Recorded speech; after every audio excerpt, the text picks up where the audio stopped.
apa kabar Anda? Senang sekali saya Putri Utanta pertama. Dua pemuda ditangkap bawa ganja, salah satunya diduga anak anggota DPRD Maluku, Wahid Laitupa.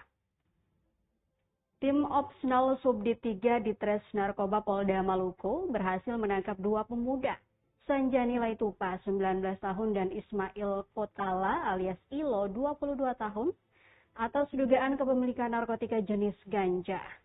Penangkapan dilakukan di kawasan Bundaran Patung Leimina, Desa Poka, Kecamatan Sirimau, Kota Ambon pada Sabtu 8 Maret 2025 sekitar pukul 00.10 waktu Indonesia Timur. PLH Kabak Bin Ops Kompol George Siahaya didampingi PSK Subdit 3 Narkotika dan Psikotropika Kompol Udin Taher menjelaskan bahwa penangkapan ini berawal dari aduan masyarakat mengenai adanya transaksi ganja di lokasi tersebut. Saat digeledah, polisi menemukan satu paket narkotika jenis ganja seberat 0,2051 gram yang disembunyikan oleh tersangka Sanjani di dalam peci atau songkok yang dikenakannya.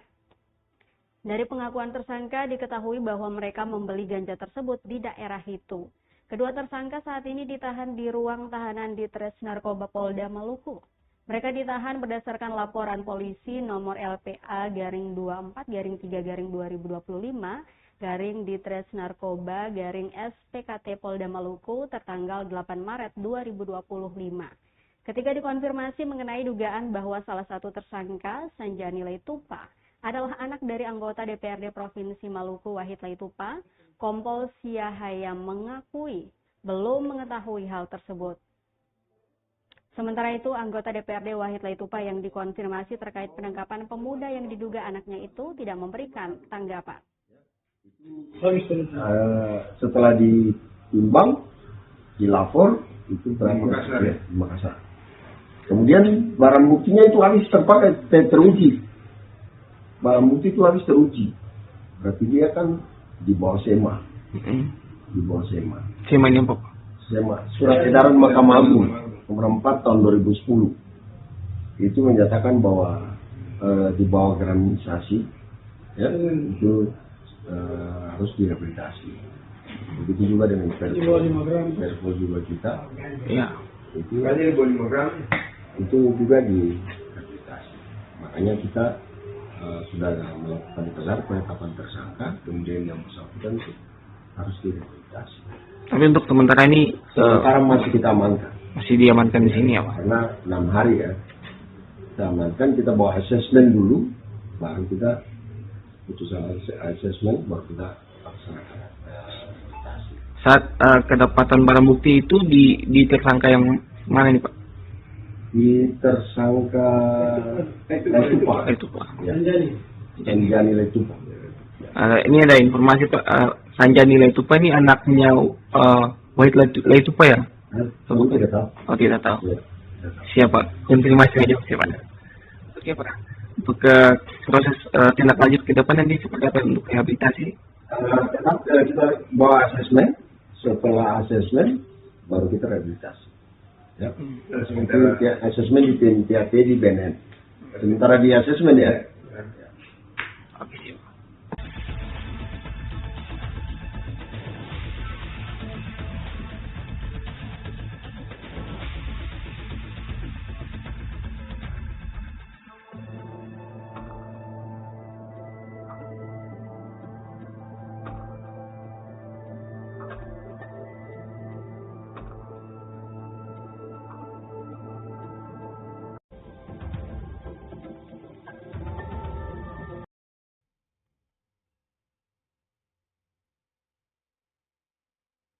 Informasi lainnya Tribuners, Wali Kota Jumpa Rakyat, warga lapor oknum ASN Pemkot Ambon soal dugaan pungli.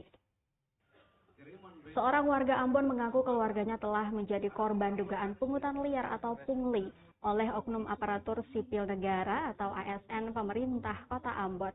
Pasalnya ASN bersangkutan telah mendatangi tempat usaha keluarganya dengan meminta uang tunai senilai 2 juta rupiah untuk membuat nomor izin berusaha atau NIB.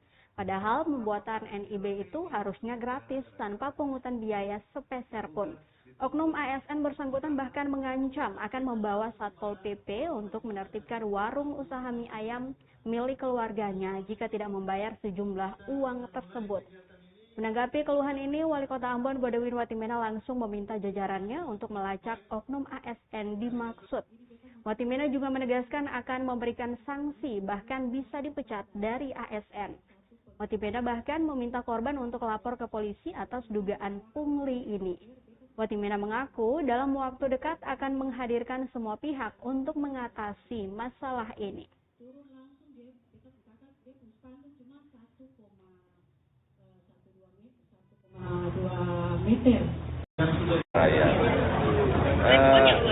Kita sebenarnya simpel saja. Yang pertama kita melanjutkan apa yang kemarin sudah dibuat soal wajar ini. Yang kedua ini lagi-lagi diberikan kesempatan kepada masyarakat untuk menyampaikan berbagai hal. Beta dan Ibu Eli berkampanye di 107 titik di Kota Ambon, itu juga belum semua wilayah bisa kita jangkau. Untuk mengetahui apa yang menjadi kebutuhan masyarakat. Nah, hari ini masyarakat yang datang mungkin saja yang tidak kita jangkau pada saat kita berkampanye, sosialisasi diri, dan mudah-mudahan dia menjadi wadah yang baik untuk kita bertemu dengan masyarakat menyampaikan apa yang mereka butuhkan. Saya pikir itu soal wajar, dan hari ini luar biasa antusias masyarakat cukup baik. Iya, maksud saya begini, wali kota dan wakil wali kota sudah melakukan seperti ini, mesti diikuti oleh perangkat di bawah, oleh camat, oleh kepala desa, raja, lurah. Ya paling tidak kalau mereka terbiasa untuk bertemu dengan masyarakat, tidak perlu seperti ini. Ya, tapi kalau mereka jarang, ya sekali-kali dibuat seperti ini untuk masyarakat bisa menyampaikan aspirasi mereka di luar proses-proses yang formal seperti musrembang, rapat-rapat di tingkat desa dan lain-lain. Saya rasa bisa dilakukan. Langsung kepada Bapak Wali Kota dan Ibu Wakil Wali Kota. Oleh sebab itu, kita akan mulai kegiatan ini dan kita 2 jam mendengar arahan awal dari Pak Wali Kota.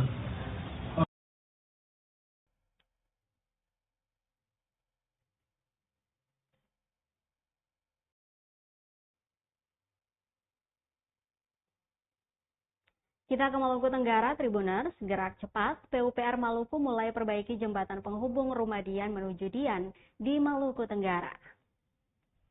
Dinas PUPR Maluku di bawah Satuan Kerja Bina Marga mulai pengerjaan perbaikan jembatan penghubung Rumah Dian di Kecamatan Menyeu, Jumat 14 Maret 2025. Pantauan tribunambon.com, jalan masuk jembatan telah ditutup dan dipasang tanda larangan melintas jembatan oleh PUPR Maluku.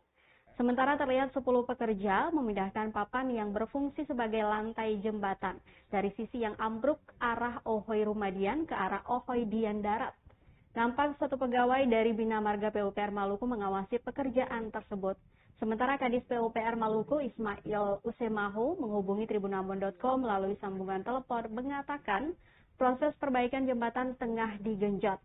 Menurutnya, perbaikan akan segera dilaksanakan jika rangka bailey sudah tersedia. Diberitakan sebelumnya jembatan penghubung Dian di Kecamatan Menyeu yang menjadi akses puluhan Ohoy di Kabupaten Maluku Tenggara atau Malra ambruk pada Selasa 11 Maret 2025 pukul 5.30 waktu Indonesia Timur.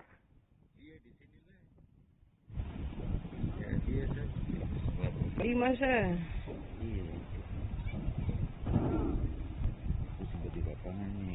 ini saya langsung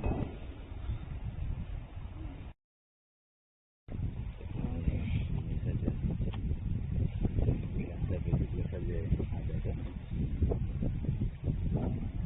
bisa karena pikiran apa kondisi kita harus turun ke destinasi dan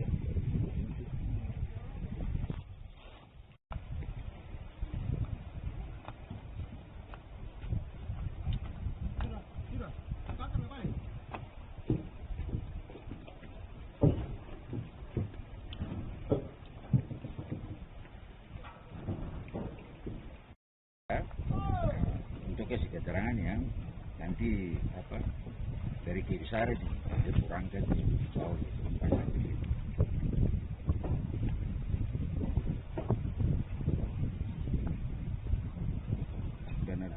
hanya untuk BPK. Jadi waktu tiba-tiba ini di sana lain. Jadi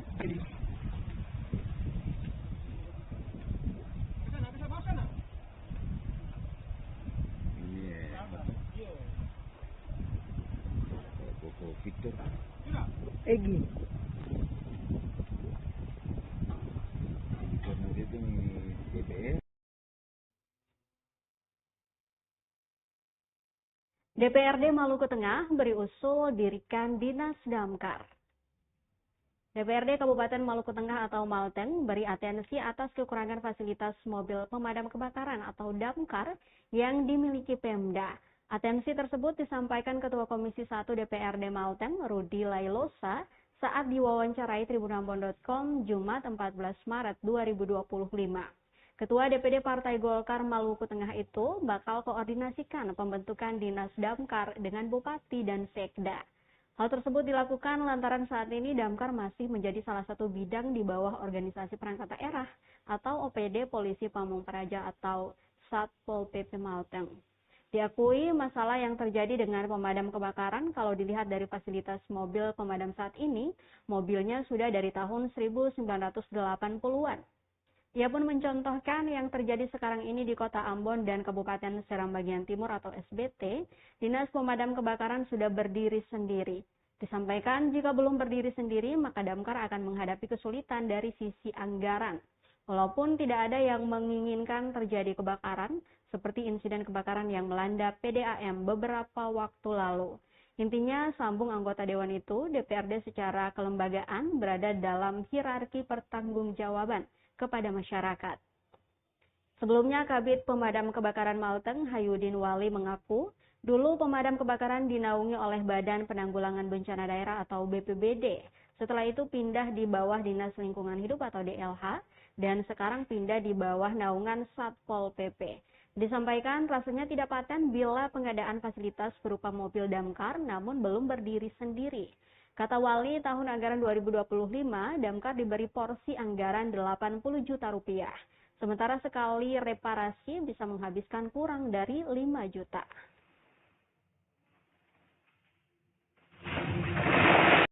Dan itu udah awal 90-an atau 80-an ya.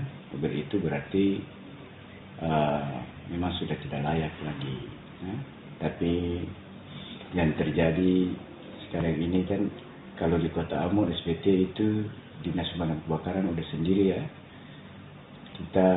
Mungkin saya akan berbicara dengan Pak Sekda juga dengan Pak Bupati bagaimana kita melakukan hal itu supaya pemadam kebakaran itu bisa berdiri sendiri. Soalnya dia sekarang ada dalam bidang Pol PP.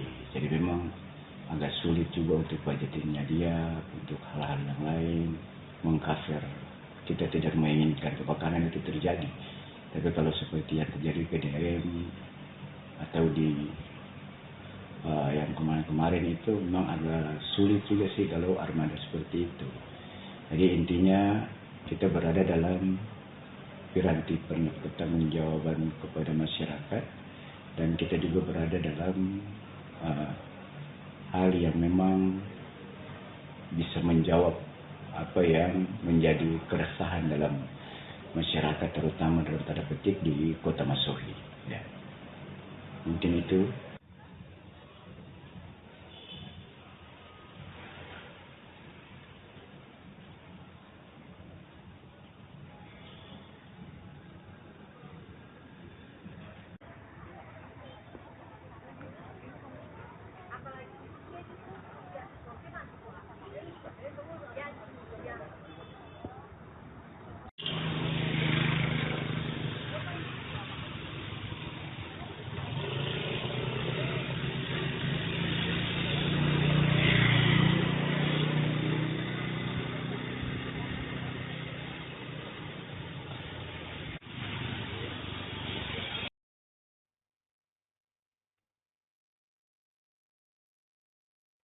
Sebanyak 49 kasus perceraian terjadi di Seram bagian timur sepanjang 2024.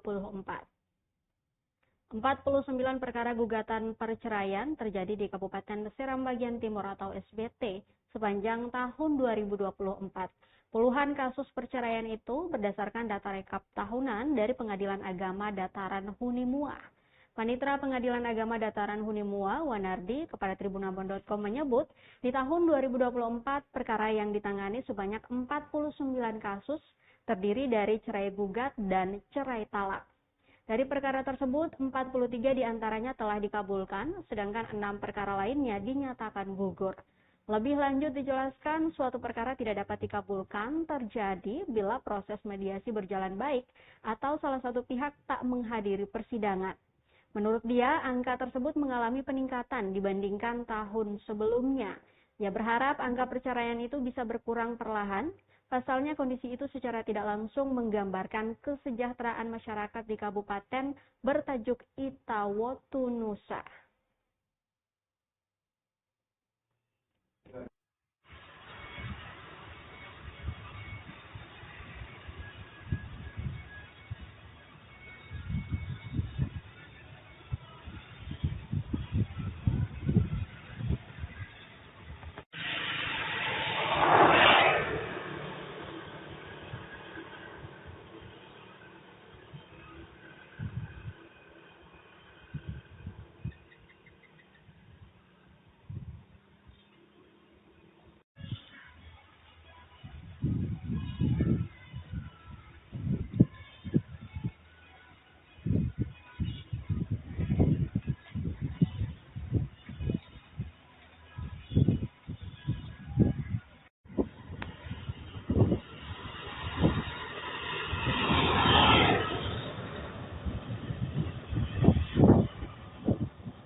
Kita ke berita terakhir, Tribuners. Bea Cukai Maluku giat dorong peningkatan ekspor 2025 sasar UMKM.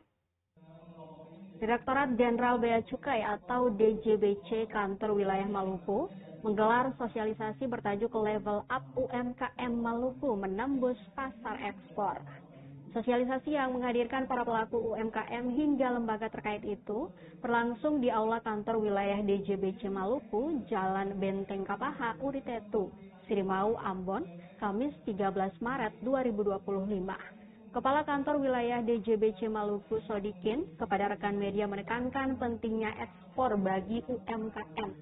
Harapannya tak hanya menggerakkan ekonomi lokal, tetapi juga mendorong perekonomian nasional.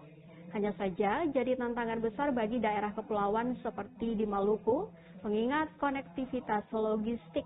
Meski begitu, Sodikin memastikan Bea Cukai terus berkolaborasi dengan kementerian, lembaga, dan dinas terkait untuk memaksimalkan dukungan kepada pelaku UMKM, mulai dari pendanaan, insentif fiskal, hingga kemudahan lainnya. Salah satu kemudahan yakni melalui aplikasi digital CEISA, bisa dimanfaatkan eksportir termasuk pelaku UMKM. Dengan berbagai fasilitas yang diberikan Bea Cukai Provinsi Maluku, mengharapkan para pelaku UMKM dapat memanfaatkan kesempatan tersebut.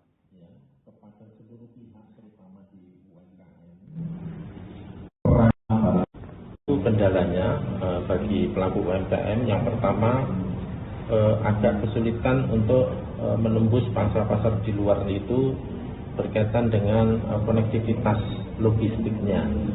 Jadi transportasi terutama laut yang terbatas sehingga ini menjadi salah satu kendala. Namun demikian kami Bea Cukai bekerjasama sinergi kolaborasi dengan seluruh kementerian lembaga maupun dinas-dinas yang ada di Provinsi Maluku ini tak henti-hentinya ya, termasuk dari kantor perwakilan Bank Indonesia dan para perbankan. Dalam hal ini kita menjalankan bersama Bank Mandiri dan perwakilan Bank Indonesia memberikan dukungan semaksimal mungkin kepada pelaku UMKM. Baik mulai dari pendanaan, kemudian insentif fiskal kita berikan, dan juga kemudahan-kemudahan prosedural yang diberikan oleh Bea Cukai. Apa yang harus dilakukan oleh UMKM supaya bisa melakukan semua itu? Ya, justru seluruh fasilitas yang kami berikan, ini kita berharap teman-teman UMKM memanfaatkan semaksimal mungkin. Nah, tentunya dengan harapan bisa tembus ekspor di 2025 ini bisa lebih banyak dibanding tahun-tahun sebelumnya. Pemerintah saat intinya memberikan dorongan ya kepada seluruh pihak, terutama di UMKM, supaya bisa memiliki kesempatan dan peranan di mengelompoknya menjadi tiga, sekarang ekspor, potensi ekspor, dan usaha ekspor. Kemudian nanti pengembangannya dan tiga tahapan di masing-masing kelompoknya. Kemudian aspeknya ada 5 Bapak Ibu, terkait pencapai produknya, perencanaannya, pemasarannya, organisasi dan pelaksanaannya. Kemudian terkait pendampingan kelembagaan, kami diperbolehkan memfasilitasi Bapak Ibu UMKM untuk mendapatkan ide ataupun fasilitasi UMKM untuk membentuk badan usaha. Misal UMKM mau menjadi, kemudian dari perencanaan interface apa yang sudah dilakukan, model bisnisnya seperti apa, apakah sudah bisa menghitung APC, kemudian hasil pembiayaan ekspornya seperti apa. Kemudian dari pemasaran biasanya kami menanyakan terkait ketersediaan katalognya sudah ada belum, kalau udah dalam bahasa Indonesia atau global.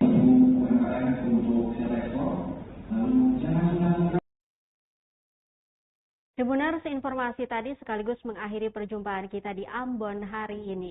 Saya Putri Utami mewakili seluruh kru yang bertugas mengucapkan terima kasih atas kebersamaan Anda. Selamat sore, sampai jumpa. Amato. Download Tribun X sekarang. Menghadirkan lokal menjadi Indonesia.